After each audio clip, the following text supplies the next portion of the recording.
출애굽기 13장 11절입니다. 출애굽기 13장 11절에서 16절까지입니다.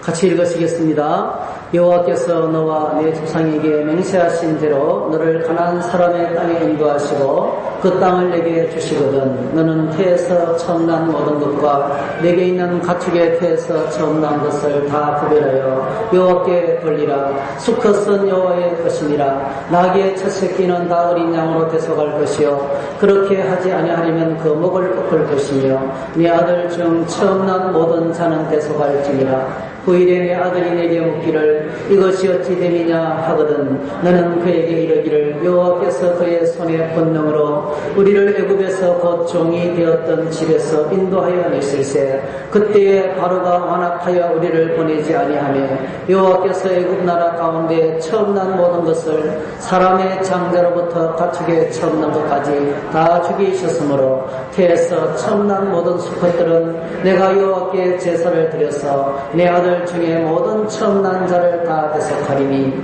이것이 내 손의 기호와 내 미간의 표가 되리라. 이는 여호와께서 그 손의 권능으로 우리를 애굽 땅에서 인도하여 내셨습니다 할지니라. 아멘. 오늘 주어진 말씀을 가지고 처음 난 모든 것 초태생 절규례에 관해서 함께 말씀을 나누겠습니다. 기도하겠습니다. 사랑의 주님 고맙습니다. 저희들을 사랑해 주셔서 찬양과 기도와 그리고 말씀의 자리로 이끄셔서 감사합니다. 오늘 이 시간에도 저희들이 믿음의 눈을 열어 주님만 바라보게 해주시기 원합니다. 하나님의 음성을 통해서 말씀을 통해서 우리에게 다가오시는 주님의 음성을 듣게 하시고 주님을 깨닫게 하시고 주님의 말씀 앞에 겸손하게 순종하며 말씀으로 말미암는 열매가 가득하도록 축복해 주시기 원합니다. 오늘도 말씀 안에서 행복하도록 도와주시옵소서. 예수님의 이름으로 기도하옵나이다. 아멘. 우리가 잘 아는 말 중에서 동병상련이라는 말이 있습니다. 사전을 쳐다보면 같은 병을 앓는 환자끼리 서로 가엽게 여긴다는 뜻으로 어려운 처지에 있는 사람끼리 서로 동정하고 돕는다. 어려운 일을 만나봐야 어려운 사정을 안다는 것입니다. 이 말 속에는 우리가 이렇게 동병상련하는 고통당하는 사람을 향하여서 같은 마음을 가지라는 그런 뜻이겠죠. 그런데 우리 사람은 정말 얼마나 무능하고 부족한지 자기가 그 일을 경험해보기 전까지는 못 느낍니다. 상대방이 얼마나 힘들고 얼마나 고독하고 고통스럽고 분노하고 속이 뒤집히고 인격적인 모욕과 멸시를 받는지 그 마음의 깊은 곳의 상처는 똑같은 일을 당해봐야 알게 됩니다. 그 전까지는 잘 몰라요. 이게 저희들의 한계입니다. 그래서 많이 아프겠다 이런 생각을 하는 것만도 참 좋은 것 같아요. 힘든 사람을 보면서 많이 힘들겠다. 제가 다 이해하지는 못하겠지만 많이 힘들겠다. 그렇게만 생각하는 것도 굉장히 성숙한 사람들의 모습입니다. 근데 보통 사람들은 잘 못 느껴요. 상대방의 고통을 잘 못 느낍니다. 제가 이 출애굽기를 묵상하면서 그런 생각이 들었어요. 우리가 이 출애굽의 이스라엘 백성들의 마음을 그들이 당했던 고난과 그 400년 동안 종살이던 430년 전부를 다 종살이를 하였지만 400년에 가까운 엄청나게 긴 기간 동안에 인격이 말살되고 삶이 유린당하고 종으로 태어나서 종으로 죽고 그 절망에 익숙해진 인생. 그러니까 소망 없으면 이렇게 익숙해진 인생이에요. 인생은 원래 이런 거구나 하면 체념하며 살아가고 날마다 죽음의 공포 속에 살아가는 그들의 고통을 이해할 수 있겠는가. 그리고 그렇게 400년 동안 노예로 살다가 생각지도 않았는데 독립운동도 하지 않았는데 하나님이 찾아오셔서 모세 아론을 통해서 그들을 구출했습니다. 그 기쁨을 알겠는가? 우리는 모를 것 같아요. 저희들은 그들의 기쁨을 이해할 수 없을 것 같아요. 6.25 사변을 통과하지 않고 일제시대를 통과하지 않은 사람들은 일제시대의 고난과 6.25 사변의 그 엄청난 잔인함, 다 파괴되고 파멸된 그 세계 속에서 정말 수많은 사람들이 굶어 죽고 풀뿌리로 연명하는 그 시절에 고통을 경험하지 않은 사람들은 오늘의 번영 속에서 이게 그냥 하늘에서 떨어질 줄 알아요. 다 세상은 이런 줄 압니다. 밥이 없으면 라면 먹으면 되지 하는 말처럼 말이죠. 그렇게 그 시대와 역사가 주는 교훈을 까맣게 잊어버리고 살아가기가 쉽습니다. 그래서 때때로 하나님 우리에게 경험하게 하실 때가 있어요. 힘든 일을 만나고 어려운 일을 만날 때 하나님 감사합니다. 힘든 사람들의 마음을 이해하시도록 나에게 이렇게 어려움을 주시는군요. 그렇게 또 감사할 수 있는 그런 제목이 됩니다. 출애굽기 12장 13장을 읽으면 계속 강조되는 말씀들이 있습니다. 12장 40절 42절 430년 만에 이스라엘 백성들이 애굽 땅을 빠져나왔어요. 12장 51절 6월절 휴대를 주시고 난 다음에 또 하시는 말씀이 바로 그날이에요. 마지막 6월절 그날이에요.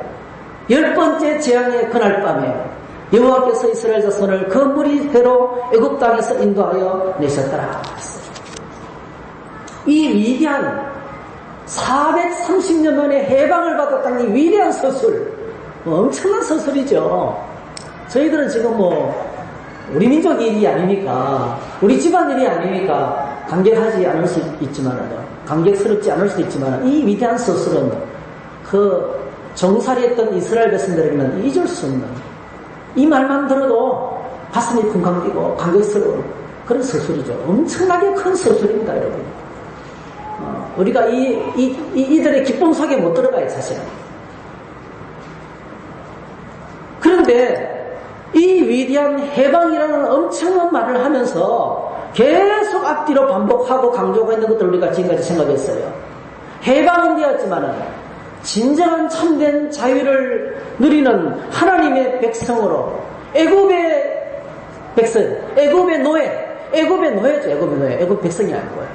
애굽의 바로의 통치 아래서 노예 종살이의 삶을 벗어나서 해방이 되었는데 이제는 정말 해방된 백성으로 하나님 주시는 자유와 풍성한 구원의 축복을 누리며 살기 위해서는 반드시 필요한 것이 있다는 거예요. 반드시. 해방보다 더 중요한 것이 있다는 거예요. 그래서 해방을 시키는 이 순간 앞뒤 전후 하나님께서 끝없이 하나님 백성으로 하나님의 자유를 누리며 하나님의 구원의 풍성한 복을 받기 위해서는 반드시 하나님 백성으로 살아가야 되는데 바로 하나님이 주시는 법과 규례를 들어야 된다는 거예요. 몇 가지를 주셨어요? 하나님 백성으로 살기 위해서는 반드시 세 가지 사실을 기억해야 된다. 첫 번째로 달력을 바꾸라. 인생의 달력을 바꾸라. 예수님 안에 들어와서 인생의 달력을 바꾸라는 거예요. 유대인 달력 아비벌. 이 아비벌을 그 당시 애굽 달력으로는 이스라엘 백성들의 첫 해가 하지를 통과하면서 첫 해를 맞이했어요. 이 시점을 바꾸라는 거예요. 이제 아비벌로 바꾸라. 3, 4월로 3월달, 4월달에 해당하는 이 스프링, 봄으로 한 해의 첫 시작을 삼아라는 거죠. 6월절 이 절기가 있는 이 시대를 한 해의 첫 시작으로 삼으라는 거예요. 여러분, 오늘 저와 여러분들이 예수님을 믿고 하나님 백성이 된다는 것은 이거는 그냥 내 힘으로 되는 게 아닙니다. 하나님께서 100% 은혜로 우리를 구원해 주셨는데 이렇게 은혜로 구원받으면 새로운 삶이 시작됩니다. 새로운 시간의 삶을 살아가는 거예요. 예전처럼 살지 말라는 겁니다. 두 번째로는 6월절을 지키라고 했어요. 6월절. 12장 3절에서 14절. 또 뒷부분에도 또 나옵니다. 흠없는 완전한 어린 양을 그달 10일에 준비해서 19수대로 14일 저녁 해가 넘어가면 그때 가장 어린 양을 잡아서 그 피를 문설주와 임방에 바르고 그리고 나서 썸나물을 먹고 그 양의 고기를 불에 구워서 뼈도 하나 꺾지 말고 양을 통째로 구워서 그렇게 서서 급하게 그걸 먹으라는 거예요.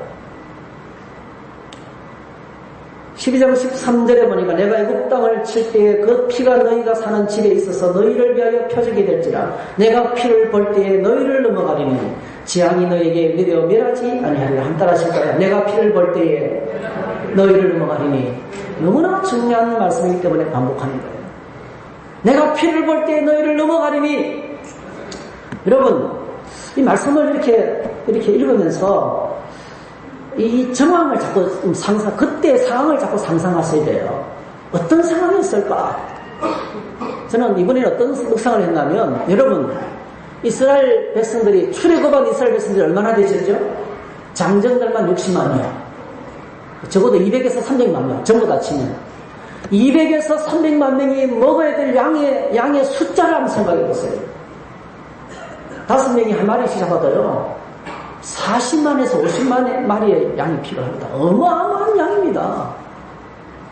엄청난 양이에요. 그 엄청난 양을 잡아서 먹으라! 하나님께서 명령하신 거예요. 그래서 제가 가만히 생각해요. 순종하기 여러분 쉽겠습니까? 어렵겠습니까? 노예살이에서. 그리고 그 양을 그냥 먹는 것이 아니고, 그냥 양을 삶아서, 보통 이제 삶아서 먹잖아요. 삶아서 그냥 너긋하게 그냥 대화를 나누면서 이야기꽃을 피우면서 짠치를 벌리라고 한 것이 아니에요. 서서, 예? 그것도 그냥 먹는 것이 아니고요. 문 지방과 문 인방에, 문 인방과 문설주에 문에다가 양의 피를 치어, 그 양의 피를 칠했을 때 어땠을까? 피 냄새가 진동했을 거예요. 그리고 위생적으로 얼마나 불길한지 몰라요. 온갖 종류의 똥파리가 다 날라들었을 거예요. 그렇죠? 그 더러운 땅에서. 그래서 제가 가만히 생각하니까, 그 사람들이 이해가 됐을까? 이게 피를 바란다고 무슨 효과가 있었을까? 예? 그리고 이 수십만 마리의 양을 어디서 다 구해다가 할 것인가? 저는 생각해보니까, 참 순종하기 어려운, 이해가 안 되는, 납득이 안 되는. 그렇게 말씀하시는 하나님이 이해가 안 되는 거예요. 근데 이스라엘 백성들은 다 순종했습니다. 순종했어요. 어떻게 순종했을까? 그래서 10가지 재앙이 이제 이해가 되는 거예요. 그 재앙이 진행되면서 이해가 되지 않는 일을 하나님이 계속 하신 거예요. 할렐루야. 이해가 되지 않는 일들. 예?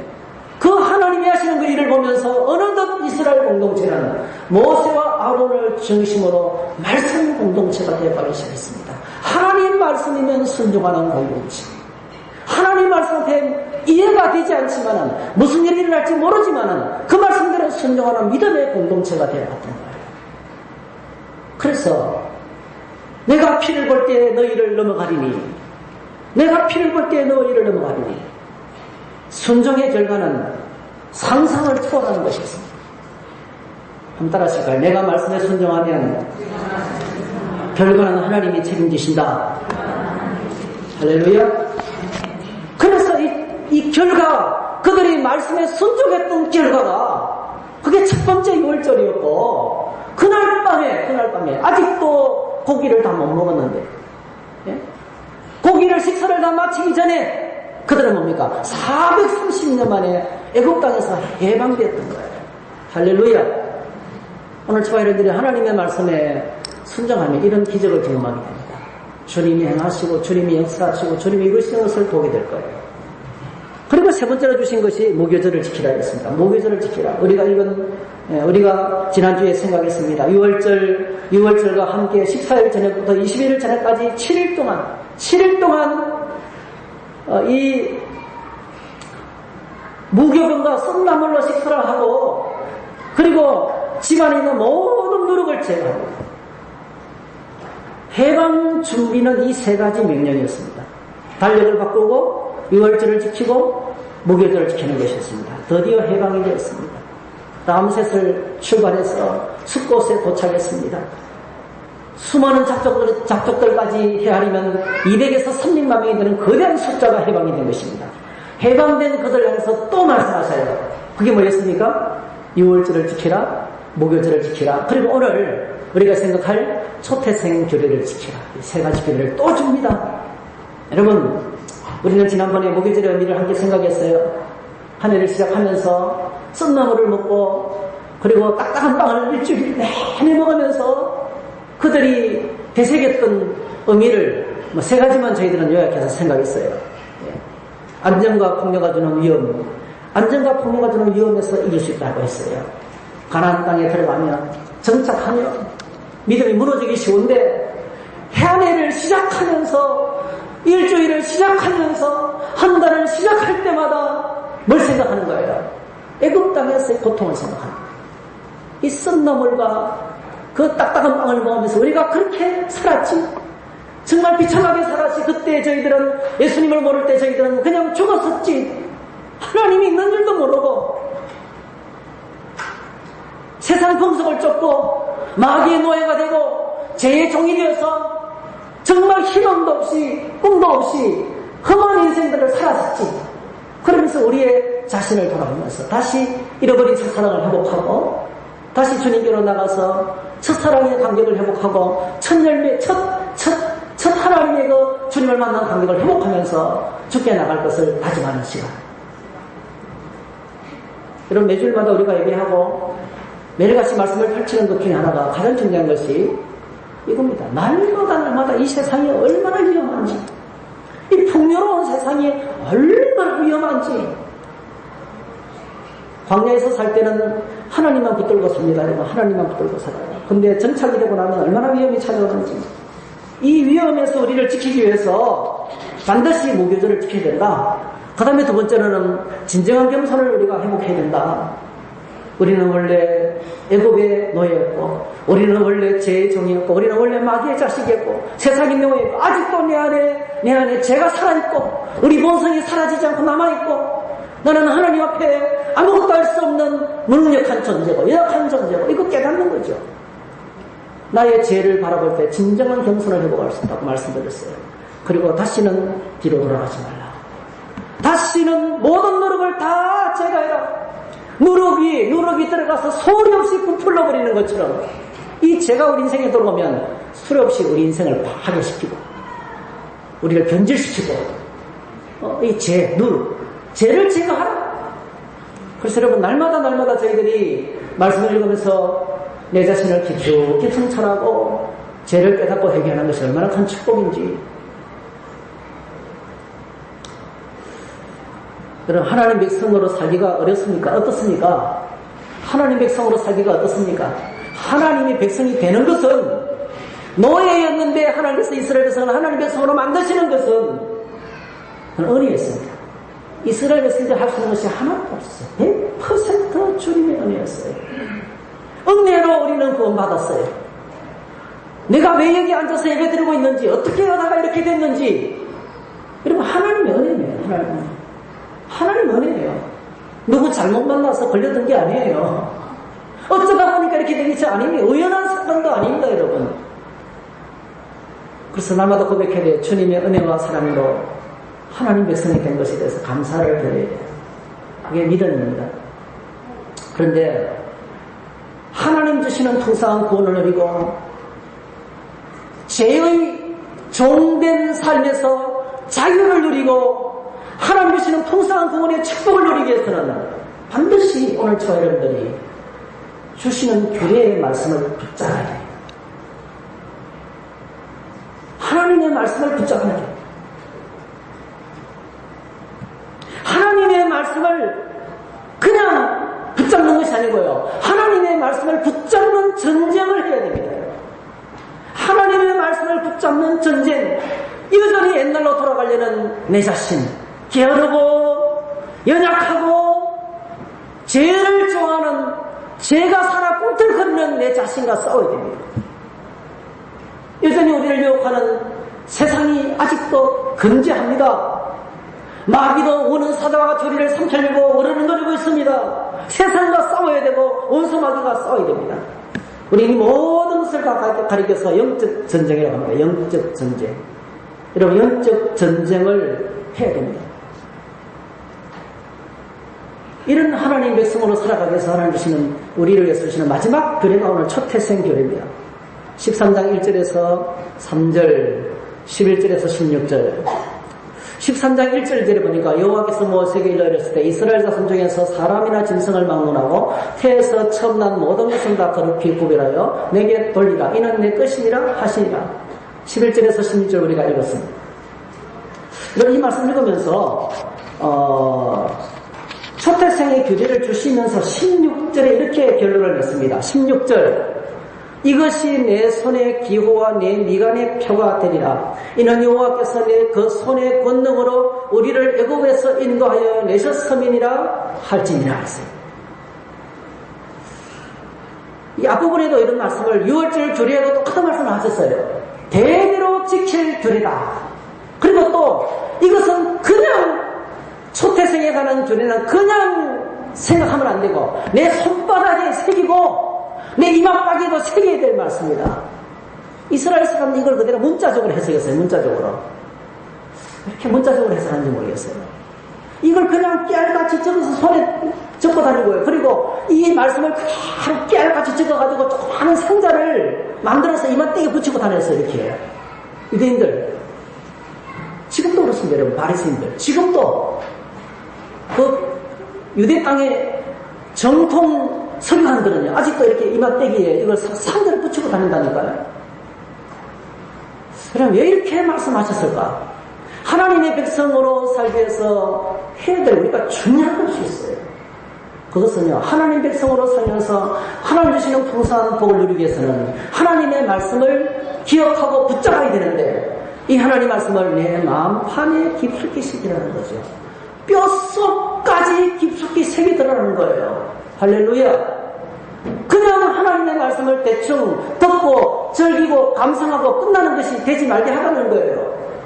하나님 백성의 복을 누리고 하나님 백성으로 살기 위해서 다시 말씀드리면 다시는 노예가 되지 않고 죄의 노예에서 벗어나고 세상의 유혹에서 벗어나고 마귀의 종으로 다시는 살고 싶지 않다면 하나님의 말씀을 그냥 흘려듣지 말고 뼛속까지 깊숙이 새기라는 거예요. 마음판에 깊숙이 새기라는 거예요. 이 말씀을 주시면서 이 말씀은 그냥 단순한 말씀이 아니라고 하시는 말씀인 거예요. 귀에 못이 박히도록 말씀을 듣고 또 들으라는 거예요. 책장이 너덜너덜하도록 읽고 또 읽으라는 거예요. 항상 어디를 가든지 하나님 말씀을 가까이 하라는 것입니다. 신명기 6장 4절 9절 이스라엘아 들으라 우리 하나님 여호와는 오직 유일한 여호와시니 너는 마음을 다하고 뜻을 다하고 힘을 다하여 내 하나님 여호와를 사랑하라. 오늘 내가 네게 명령하는 이 말씀을 너는 마음에 새기고 내 자녀에게 부지런히 가르치며 집에 앉았을 때든지 길을 갈 때든지 누워있을 때든지 일어날 때든지 이 말씀을 강론할 것이며 너는 또 그것을 내 손목에 메어 기호를 삼으며 내 미간에 붙여 표를 삼고 또 내 집 문설주와 바깥문에 기록할지이다. 이게 뭐죠? 이 그냥 단순한 이러면 상징적인 문자적인 해석입니까? 뭡니까 여러분?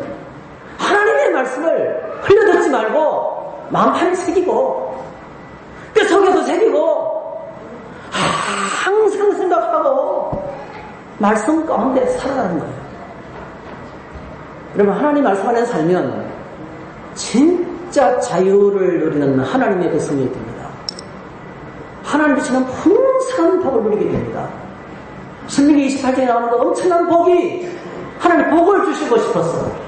우리가 정말 노예의 삶이 아니고 험한 인생이 아니고 가치 있는 인생으로 살아가기 위해서 주님이 신신당부하는 뼛속 깊숙이 새게 될 하나님의 말씀, 이 바로 이 말씀이라는 거예요. 그 말씀, 그래서 여러분 영적 전쟁에서 가장 중요한 것은 말씀을 소유하는 것입니다. 여러분 제가 여러분 앞에 죄송하다는 말씀을 드리고 싶어요. 정말 말씀을 스마트하게 귀에 쏙쏙 들어오도록 잘 전하고 싶어요. 때때로 말씀 전하는 설교자가 여러분이 말씀으로 사는데 방해될 수 있어요. 저와 무심결에 부딪혔다든지 제가 나도 모르서 혈기가 툭 튀어나오든지 저와 함께 사는 제 아내도 나도 모르게 튀어나오는 혈기 때문에 늘 상처받아요. 제가 가까이 있으면 상처받을 수 있어요. 어떻게 목사가 저래 이렇게 할 수 있어요. 오늘 저희들 주변을 한번 돌아보세요. 나는 말씀으로 살고 싶은데 그 인간 때문에 그 인간이 내 속을 다 뒤집어놔. 여러분 꼭 기억하셔야 돼요. 꼭 기억하셔야 돼요. 여러 가지 많은 장애물이 있고 여러 가지 많은 험한 일이 있어도 우리의 신앙생활의 가장 본질은 그럼에도 불구하고 하나님의 말씀은 말씀으로 받아야 된다. 하나님의 말씀을 영적 전쟁의 시작은 말씀입니다, 여러분. 말씀 어떻게 하는 거예요? 이런 상황, 저런 상황을 만들어가지고 하나님 말씀에 집중하지 못하게 하는 거예요.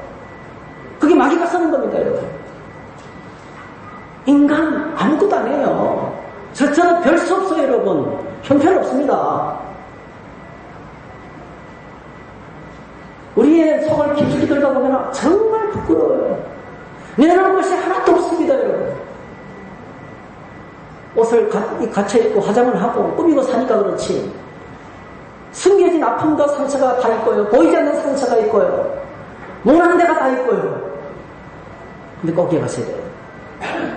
저희들이 그 장애를 뛰어넘고 믿음으로 말씀 앞에 나가야 됩니다. 말씀을 놓치는 순간이 변질됩니다, 여러분. 말씀을 잊어버리는 순간에 믿음이 흔들립니다. 타락합니다. 회복은 말씀으로 돌아오는 거예요. 회복의 길은 성경부터 펼치는 것입니다. 여러분, 하나님 말씀을 어떻게 듣고 계시는지, 하나님 말씀에 어떻게 대하고 계시는지, 어떻게 성경을 가까이 하고 계시는지. 믿음이 변질되고 믿음에서 떠났고 믿음이 식어진 사람의 특징, 말씀 가까이 하지 않습니다. 이미 졌습니다. 승리할 길이 없습니다, 여러분. 이미 패배합니다, 여러분. 풍성한 축복이 떠나간 겁니다. 잠언 3장 1절에서 4절. 내 아들아, 나의 법을 잊어버리지 말고 내 마음으로 나의 명령을 지키라. 그래야면 그것이 내가 장수하여 많은 해를 누리게 하며 평강을 더하게 하리라. 인자와 진리로 내게서 떠나지 말게 하고 그것을 내 목에 매며 내 마음판에 새기라. 그래야면 내가 내 하나님과 사람 앞에서 은총과 기죽이 열매를 받으리라. 장수하고 많은 해를 누리고 평강하며 청년 사람으로 살기를 원한다. 한 가지만 하면 돼요. 하나님 말씀을 마음판에 새기는 것. 하나님 말씀을 내 마음판에 깊숙이 새기는 것입니다. 소태생 교리의 내용은 간단합니다. 간단합니다. 사람이나 짐승이나 가축이나 처음 난 모든 것은 다 하나님 것이라는 거예요. 사람이 처음 난 것, 장자, 짐승의 모든, 가축의 모든 처음 난 것들 다 하나님 거라는 거예요. 그래서 내게 돌리라는 거예요. 어떻게 해요? 죽여서 제사 지내라는 거죠. 하나님께 제물로 드리라는 거예요. 소태생. 다 내 거야. 하나님 다 내 거야. 이렇게 말씀하시는 거예요. 그럼 왜 이렇게 말씀하시는 걸까요? 하나님께서 왜 이렇게 말씀하시는 걸까요? 하나님께 이렇게 말씀하시는 이유가 있어요. 하나님 마음의 아픔이에요. 하나님의 마음이 우리가 이해하지 못하는 큰 아픔이 있어요. 하나님의 백성을 구출해야 되는 그날 밤에 어떤 일이 저질러졌습니까, 여러분? 하나님이 어마어마한 살상을 저질렀어요. 애굽 땅의 모든 가축들의 첫 새끼 뿐만 아니고요. 바로 왕에서부터 신하들부터 그 신하에게 바로에게 붙여서 일하는 종들의 하인의 아들들까지 한 명도 빠지지 않고 모든 장자가 다 죽었어요. 그리고 수십만 마리의 어린 양이 희생을 당했습니다. 그날 밤에 희생당한 것은요, 그날 밤에 당한 희생은 어린 양의 비명소리만이 아니었어요. 그 땅의 모든 장자들, 그 땅의 모든 짐승들의 척배가 다 죽었어요. 하나님께서 그들을 죽이시면서 기뻤으실까요? 하나님의 아픔이에요. 엄청난, 잊을 수 없는 아픔이 그 속에 있는 것입니다. 출애굽기 12장 29절 30절에 보니까 밤중에 여호와께서 애굽 땅에서 모든 첨난 것 곧 왕에 앉은 바로의 장자로부터 옥에 갇힌 사람의 장자까지와 가축의 첨난 것을 다 치시매 그날 밤에 바로와 그 모든 신하와 모든 애굽 사람이 일어나고 애굽에 큰 부르짖음이 있었으니 이는 그날에 죽임을 당하지 아니한 집이 하나도 없었습니다. 하나님 우리에게 뭘 잊지 않기를 원하시겠습니까? 이스라엘 백성에게 절대로 잊어서는 안 된다고 말씀하시는 거예요. 너는 그날 밤에 너희들은 죽지 않았어요. 그죠? 이스라엘 백성들의 장자가 죽는 대신에 어린 양이 죽었습니다. 그들이 죽는 대신에 애굽의 장자가 죽었습니다. 그들이 죽는 대신에 모든 짐승의 첫 새끼가 다 죽었어요. 이 사실을 잊으면 안 된다는 거예요. 어마어마한 대가가 지불됐어요. 이것이 십자가의 고통입니다. 십자가의 고통, 그날 밤의 고통을 잊어서는 안 된다는 거예요.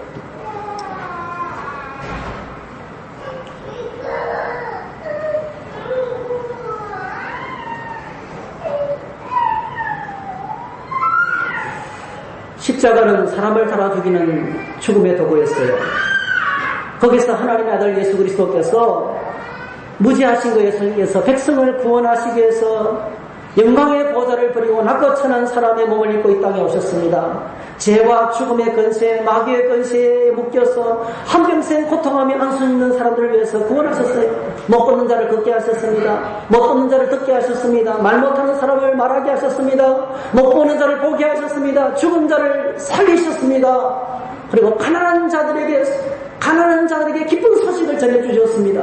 구원하셨어요. 진리를 몰라 방황하는 자들에게 진리를 가르쳐 주셨습니다. 문을 열어주셨어요. 그리고 죽었다 깨어나도 소망이 없는 이 땅, 로마의 식민지가 되어서 다 뜯기고 다 빼앗기고 유린당하면서 죽었다 깨어나도 이 땅에 소망이 없어요. 그런데 소망의 나라를 소개시켜 주셨어요. 하나님 나라의 복음을 전파하셨어요. 하나님 나라가 있다. 한번 따라 하실까요? 하나님 나라가 있다. 이 땅이 전부가 아닌 거예요, 여러분. 하나님 나라가 있다. 그 나라에 너는 존귀한 그리스도와 더불어 왕노릇하는 자이다. 엄청난 소망을 심어주셨어요. 그리고 모든 약한 것들과 모든 고통 당하는 자들을 다 치유해 주셨습니다. 하나님이 치료해 주셨어요. 여러분, 오늘도 하나님 우리를 치유하시는 줄 믿습니다. 치유해 주셨어요. 그리고 세리와 죄인들과 함께 식사를 하시면서 그 쓰레기 같은 인간들, 버림받은 인간들, 인간 같지 않은 사람들을 끌어안고 하나님 백성으로 삼아주셨어요. 예? 근데 그분이 십자가를 지셨습니다. 살뜯기시고, 예? 채찍에 맞으시고, 그리고 못 박히셔서 죽으셨습니다.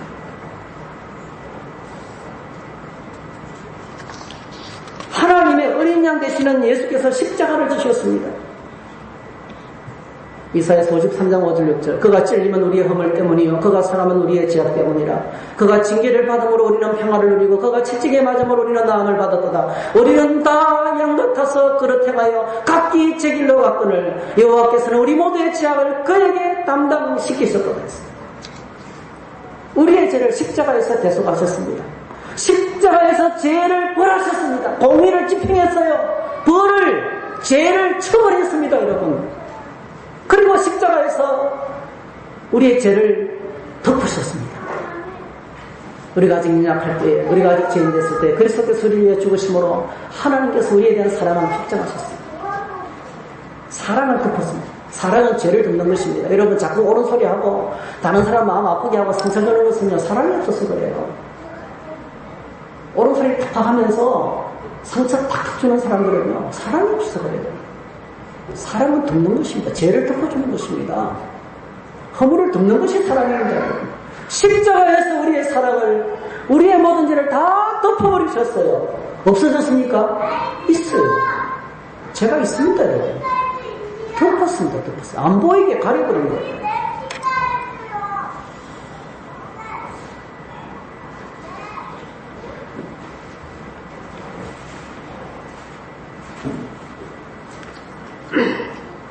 그러면서 이 초태생 기도 전부 다 내 것이다. 그 말씀하는 것 속에 이렇게 엄청난 대가가 지불됐다. 그 고통을 잊지 말라는 거예요. 십자가의 고통을 잊지 말라는 거예요. 십자가의 하나님의 대속을 잊지 말라는 거예요. 그러면서 딱 두 가지는 대속하라고 그랬어요. 사람의 아들. 첫 아들 죽이면 안 되잖아요. 제물로 드리면 안 되잖아요. 살려두라. 대신에 양이나 소를 대속해라. 그리고 나귀의 첫 새끼. 나귀는 가축이거든요. 그런데 여러분, 나귀는 하나님께 제물로 드릴 수가 없어요. 제물로 드리기 위해서는 반드시 정결한 짐승이 되어야 되는데 나귀는 부정했습니다. 왜냐하면 나귀는 교통수단이고 밭을 가는 도구고, 그리고 굉장히 이스라엘 백성이 없어서는 안 되는 너무나 중요한 도구인데도 불구하고, 여러분, 정결한 짐승이 되는 조건 중에 하나가 대색임질을 하고 굽이 갈라져야 돼요. 나귀는 대색임질을 했지만 굽이 통발이에요. 그래서 제물에 부적당했는 거예요. 나귀의 첫 새끼가 태어나면 부적당하니까 사람은 너무 귀해서 죽이면 또 안 되니까 둘러 살려두라. 대신에 대신 제물을 드리라는 거예요. 이것이 산제사입니다. 산제사. 그러므로 형제들아 내가 하나님의 모든 자비하심으로 너희를 권하노니 너희 몸을 하나님이 기뻐하시는 거룩한 산제물로 드리라. 이는 너희가 드릴 영적 예배니라. 너희는 이 세대를 본받지 말고 오직 마음을 새롭게 함으로 변화를 받아 하나님의 선하시고 기뻐하시고 온전하신 뜻이 무엇인지 분별하라. 죽어야 되는데 살아났으니까 이제는 살아서 나귀가 평생을 주일하면서 뼈 부러지게 일하며 생기는 것처럼 이제 우리는 우리 삶 자체가 하나님이 기뻐하시는 제물이 되게 하라는 거예요. 어떻게 해요? 2절, 이 세대를 본받지 말고 세상 따라가지 말고 날마다 마음을 새롭게 함으로 변화를 받아 말씀과 기도의 자리에 나와서 부르짖으면 변화됩니다. 여러분, 변화됩니다. 하나님의 뜻이 무엇인지 깨닫고 따라가는 거죠. 이게 변화된 삶입니다. 삶으로 하나님의 백성으로 멋지게 살아가는 것, 이것이 삶제사를 드리라는 거예요. 오늘 본문을 보십시오. 이 초태생 교리를 주시는 목적이 있어요. 목적. 참 13장 11절이 중요합니다. 13장 11절 같이 읽겠습니다. 시작. 여호와께서 너와 내 조상에게 맹세하신 대로 너를 가나안 사람의 땅에 인도하시고 그 땅을 내게 주시거든. 너희들이 하나님이 주시는 가나안 땅을 차지하게 되거든. 그때부터 초태생 규례를 지키라는 거예요. 광야 때 아닙니다. 광야 때. 광야는 여러분 하나님만 바라볼 수밖에 없는 환경입니다. 있는 게 하나도 없어요. 먹을 것도 없고 물도 없고 아무것도 없어요. 때때로 원수들이 몰려오고 내릴 때는 태양빛, 밤에 추고 그 엄청난 추위, 스스로 견딜 수 있는 사람이 없습니다. 낮과 밤의 기온차가 50도가 넘어요. 못 삽니다, 여러분. 거기는 아무것도 없어요. 거기 누구만 있어요? 하나님만 계세요. 하나님만 붙들 수밖에 없는 상황입니다. 그런데 여러분, 가나안 땅을 얻고 난 다음부터 문제입니다. 안정된 삶을 확보하고 나면 그때부터 문제입니다. 먹고 살만 하고 직장만 하고 가질 거 다 가지고 안정을 되찾으면 그때부터 문제가 되는 거예요. 그때부터 무너지기 시작합니다. 그때 위기가 찾아옵니다. 보이지 않는 무서운 쓰나미가 몰려오는 거예요. 어마어마한 쓰나미가 몰려와서 다 초토화시킵니다. 세속주의, 세상 쾌락의 한 맛을 보고 나면 막 무너지는 거. 그래서 왜 초태생 규례를 지킵니까? 말씀한 목적이 오늘 저와 여러분들의 신앙을 다시 회복시키기 위해서 거대한 세상에 함몰되지 않고 믿음을 끝까지 지켜야 되는 거예요. 말씀을 똑같이 붙들고 하기 위해서 하나님께서 이 말씀을 주시는 것입니다. 오늘 본문의 내용의 교훈은 딱 한 가지입니다. 아주 간단하고 심플합니다. 한번 따라 하실까요? 주제권. 이 말은 모든 게 다 하나님 것이라는 겁니다. 모든 게 다 전부 다 첫 것이 내 것이라는 것은요, 전부 다 내 것이라는 거예요. 하나님 거라는 거예요. 모든 게 다 하나님 거라는 거예요. 사실은요. 여러분, 애국 땅에서 바로가 왜 일을 했냐면은 첫 아들을 죽였어요. 온 애국 땅이 통곡 소리로 가득 찼어요. 다 죽었어요, 사실은. 그거는요, 전부 다 죽었다는 것이에요. 첫 아들을 죽이고 첫 새끼를 죽인다면 전부 다 죽였다는 거예요. 여러분, 죽은 사람들은 말이 없어야 돼요. 그런데 죽은 줄도 모르고 이스라엘 백성을 또 살아서 또 추격하는 거예요. 그러니까 진짜 다 죽었어요. 오늘 저와 여러분들은, 예수 믿는 저와 여러분들은 십자가에서 이미 죽었습니다. 죽은 줄도 모르고 살아있는 것처럼 착각하고 뭔가를 하려고 발버둥치면 다 죽습니다, 여러분. 그게 바로가 얼마나 미련한지, 그게 완악한 거예요. 아무리 말하고 아무리 외쳐도 못 깨닫는 거예요. 우리는 보통 죽을 고생을 하면 눈이 열릴 것이라 생각합니다. 무슨, 여러분 모릅니다. 죄는 지을수록 점점 더 마음이 완악해지고 지을수록 점점 더 악해지고 더 깊은 어둠으로 들어가는 거예요. 그 문을 열어보게 하는 것은 하나님밖에 없습니다. 하나님의 능력만이 사람의 눈을 열게 하는 거예요. 첫 아들이 다 내 것이라는 것은 그 속에 전부 다 내 것이라는 뜻이 포함되어 있어요. 제가 성경구절을 엄청나게 많이 뽑아왔어요. 다 안 읽겠습니다. 이는 내 것이다. 12절 숫것은 여호와의 것이다. 창세기 1절 태초에 하나님의 천지를 창조하시라. 바꾸고 말씀은 온 땅의 모든 만물의 주인은 하나님이라는 거예요. 하나님. 여러분, 오늘 저와 여러분들이 내 인생은 하나님 것이고 어느 우주 만물은 하나님 것이라고 인정하지 않으면 믿음의 세계는 한 발짝도 못 들어갑니다. 꼭 기억하시고요. 우주 만물 모든 것이 하나님 것이라고 인정하지 않으면 내 인생은 내 것이야, 내 마음대로 살 거야. 하나님 부담스럽고 답답하고 한수받는 것 같고 하나님의 뜻을 인정하지 않으면 한 발짝도 못 들어갑니다. 믿음의 세계를 들어갈 수가 없습니다. 믿음의 세계 여행은 태초에 하나님이 천지를 창조하신다. 어느 우주 만물의 주인은 하나님이라는 것을 인정하는 데서부터 시작됩니다. 그게 믿음의 여행입니다. 산산식을 초태생은 다 내 것이다. 레위기 3장 16절 모든 기름은 내 것이다. 하나님 것이다. 토지, 땅도 하나님 것이다. 토지를 영구히 팔지 말 것은 토지는 다 내 것이다.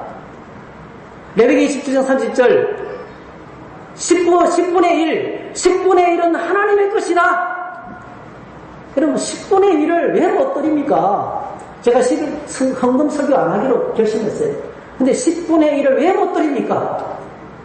이유는 딱 한 가지예요. 드릴 게 없어요. 그래도 드릴 수 있는 방법이 있어요. 먼저 떼면 돼요. 어차피 모자라는 거. 그렇잖아요. 아무리 풀어도 모자라잖아요, 여러분. 먼저 떼면 돼요. 그리고 정말 가지치게 해야 됩니다. 첫 것을 드릴 수 있어요. 첫 열매를 드리라고 그랬어요. 우리는 왜 못 드리냐면 없어서 못 드려요. 뭐가 없냐면요, 물질도 없고 믿음이 없어요. 드리면 주님이 채워주시는 거예요. 하나님 채워주시는 거예요. 믿음이 없어요. 계산하니까 안 되는 거죠.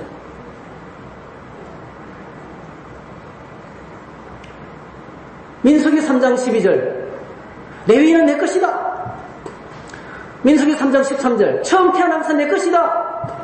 사무엘상 2장 8절 땅의 모든 기둥들은 다 내 것이다. 여호와의 것이다. 온 세계가 내 것이다. 시편 22편 28절 나라도 하나님의 것이다. 모든 나라의 주제이시다. 모든 나라의 주제이시다. 여러분, 대한민국 하나님의 것입니다. 저는 믿습니다. 하나님이 다스리고 주관하고 통치하실 줄 믿습니다. 시편 24편 1절 땅과 거기에 충만한 것과 세계와 그 가운데 사자들은 다 여호와의 것이다. 잠언 16장 11절 공평한 정월도 하나님의 것이다. 이사야 43장 1절 야곱아 너를 창조하신 여호와께서 지금 말씀하시느니라. 이스라엘아 너를 지으신 이가 말씀하시느니라. 너는 두려워하지 말라. 내가 너를 구속하였고 내가 너를 지명하여 불렀나니 너는 내 것이라. 내가 너를 지명하여 불렀나니 너는 내 것이라. 여러분, 믿음 생활의 시작은 하나님의 주재권을 인정하는 것입니다. 신앙생활의 위기는 하나님의 주재권을 잊어버리는 겁니다. 하나님의 주권을 잊어버리는 것입니다. 내 인생은 나의 것입니다. 내 인생은 내 것입니다. 단수 빠지지 마세요. 내 마음대로 살 거예요. 근데 여러분, 내 마음대로 사는 삶을 분석해보면 죄의 종, 세상의 종, 마귀의 종을 살아갑니다. 비참하게 인생의 의미가 다 없어요. 하나님의 말씀을 붙들고 하나님의 말씀을 붙드는 전쟁을 하면서 그 속에서 발견된 것은 그 말씀이 가르치는 가장 큰 진리가 어느 땅의 임금은 하나님밖에 없다는 거예요. 어느 땅의 모든 것은 하나님의 것이라는, 내 인생의 주인은 하나님의 것이다. 역사의 주인도 하나님의 것이라는 것입니다. 그것을 인정할 때 하나님의 모든 것이 다 내 것이 됩니다. 하나님의 모든 것이 다 내 것이 됩니다. 평생한 복을 누리게 되는 것입니다. 어리석은 부자 이야기를 우리가 주님이 들려주셨어요. 농사를 짓는데 너무 농사가 잘 된 거예요. 쌓아둘 곳이 없어요. 18절 내가 곡간을 헐고 더 크게 짓고 내 모든 곡식과 물건을 거기 쌓아두리라. 19절 내가 또 내 영혼에게 이르되 영혼아 열에 쓸모를 많이 쌓아두었으니 평안히 쉬고 먹고 마시고 즐거워하자. 오늘 이게 하나님 없는 인생의 특징입니다. 온통 쌓아두려고 하고 스스로 자신의 것으로 만족합니다. 여러분, 그때 주님께서 말씀하십니다. 20절 하나님 이르시되 어리석은 자여 오늘 밤에 내 영혼을 도로 찾으리니 그러면 내 준비한 것이 누구의 것이 되겠느냐. 여러분, 주제권을 인정하시기를 축복합니다. 하나님의 주권을 인정하시고 이렇게 인정하시면 얼마나 큰 은혜가 있느냐면은 하나님이 내 인생의 주인이 되어주십니다. 이 말을 긍정적으로 봐야 돼요. 나는 온 우주 가운데 내 홀로 인생을 고통스럽게 살아가야 될 버려진 고아가 아니라는 말씀입니다. 뭐든지 내가 다 짊어지고 모든 문제 다 내가 해결하는 정말 필투싱어가 되고 삶의 전선에서 먹고 살려고 목숨 걸고 싸우는, 그러나 날마다 상처받게 받지 않는 그런 비참한 인생이 아니라는 거예요. 하나님이 내 인생의 주인이십니다. 하나님이 내 인생을 책임지십니다. 나 홀로 당뇨를 힘들게 걸어가야 되는 인생이 아닙니다. 저는 예수님을 만나기 전에 얼마나 인생이 고달팠는지, 몸도 약하죠. 돈도 없죠. 정말 공부하다가 픽픽 쓰러지고 코피 맨날 터지고 그러다가 전신값도 없고 맨날 굶고 정말 비참했어요. 정말. 알바하면서 인격적으로 유린당하고. 근데 여러분, 예수님을 믿고 나니까 제가 잃어버린 내 자신을 되찾았어요. 잃어버린 내 자신을 되찾았어요. 어디 가도 당당할 수 있고 어디 가도 당당할 수 있고 하나님 안에 있는 이 엄청난 자유와 기쁨을 누렸습니다. 여러분, 오늘 저와 여러분들이 하나님의 주권을 인정하고 주님께 나가면 하나님이 내 인생의 주인이 되시면서 하나님의 풍성한 은혜 가운데 누리게 될 줄 믿습니다. 주권을 인정하는 거 어려운 게 아니에요. 너무 감사합니다.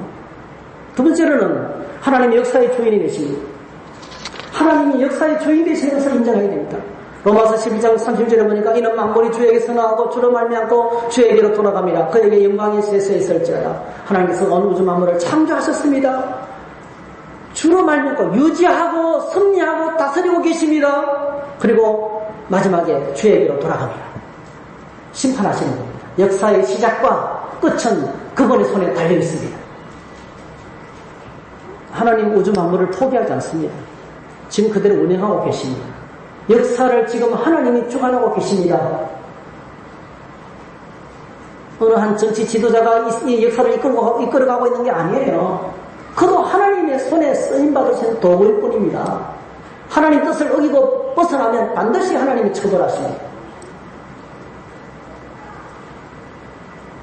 그리고 오늘 저희들이 고백해야 돼요. 주님은 최고의 통치자가 되십니다. 최고의 통치자가 되십니다. 빌립보서 2장 5절에서 11절 십자가에 죽으시고 부활하시고 선천하신 그분이 9절 이름으로 하나님이 그를 지극히 높여 모든 이름 위에 뛰어난 이름을 주사 하늘에 있는 자들과 땅에 있는 자들과 땅 아래에 있는 자들로 모든 무릎을 예수의 이름에 꿇게 하시고 모든 입으로 예수 그리스도를 주라 시인하여 하나님 아버지께 영광을 돌리게 하셨느니라. 우리가 이 사실을 요한계시록에서 확인했습니다. 이미 하나님께서 다스리고 계십니다. 주님이 다스리십니다. 그래서 우리가 기도할 때 나라가 임하옵시며 얼마나 중요한 기도인지 몰라요. 주님의 나라가 임하시기 원합니다. 하나님의 통치, 하나님의 주권을 인정하는 기도입니다. 사랑하는 성도 여러분, 매일 주님의 주인 되심을 인정하고 사시고 말씀을 마음판에 새기시고 하나님 나라를 다스려 주시기 원합니다. 이 나라를 다스려 주시기 원합니다. 역사를 이끌어가시기 원합니다. 맡기고 그분 앞에 살 때 가장 큰 하나님의 은혜의 복이 우리에게 임할 줄로 믿습니다. 그 풍성한 복을 저와 우리를 주의 이름으로 축복합니다. 일어나셔서 함께 찬양합니다. 찬송가 321장입니다.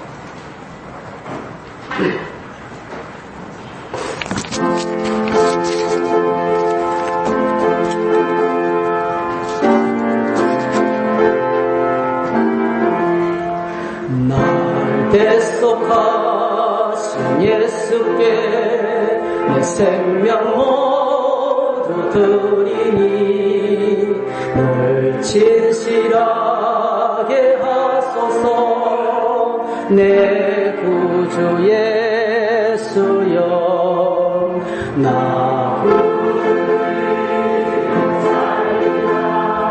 내 기쁨 한량 없으리.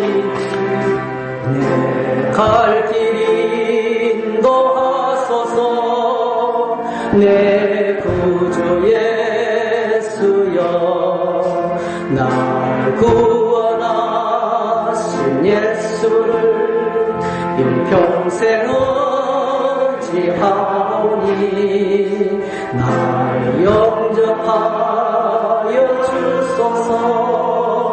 내 구주 예수여 나 구주 위에 살리라. 내 기쁨할 양 없으리. 내 갈 길 인도하소서. 내 구주 예수여 주 십자가에 달리사 날 자유하게 했으니 내 마음을 주의해 다스게 하소서. 나 구주 위에 살리라. 내 기쁨할 양 없으리. 내 갈 길 인도하소서. 내 구주 예수여